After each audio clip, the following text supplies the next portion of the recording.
আজকে আমাদের দেখা উচিত যে সালমান রহমান একটা মুরগির খোপও পেল না পালানোর জন্য। তার যে লক্ষ কোটি টাকা, তার একটা পরিচিত লোক নাই যে বসবে। এবং আইনজীবীও কিন্তু তার পক্ষে যাই নাই। এবং আপনি লুক এট দ্য হেট্রেড, মানুষ কিভাবে সেখানে গিয়ে ডিম মারছে, স্যান্ডেল মারছে।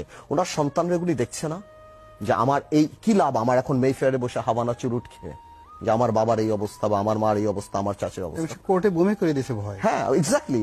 আচ্ছা কি লাভ কি? আমি যখন দেখছি সোশ্যাল স্ট্যান্ডার্ড কোথাও গেল, টাকা doesn't matter, even a prostitute makes money, it seriously doesn't matter আপনি কতটা পায়। টাকার সাথে যদি শুনেন, আমি আপনাকে একটা কথা বলি, এই কথাটা মনে রাখবেন, আপনি যদি টাকা পয়সা কামাই করেন না, দ্যাটস প্রফিট। আপনি যখন অনেক বেশি সম্পত্তি করবেন, লাভ হবে, দ্যাটস গ্রোথ। ওর মধ্যে যখন মোরালিটি থাকবে, that's success, that is success.